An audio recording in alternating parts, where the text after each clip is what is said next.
We are looking at how to pronounce this German word, meaning mulled wine or spiced wine. How do you go about pronouncing it?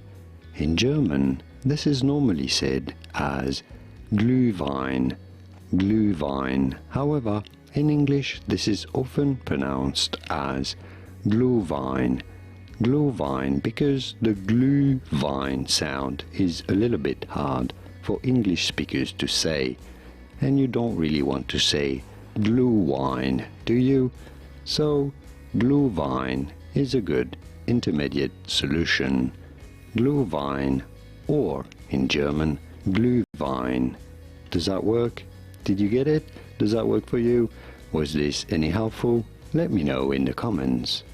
Here are more videos on how to pronounce more words in English whose pronunciations aren't exactly always obvious. I'll see you there to learn more.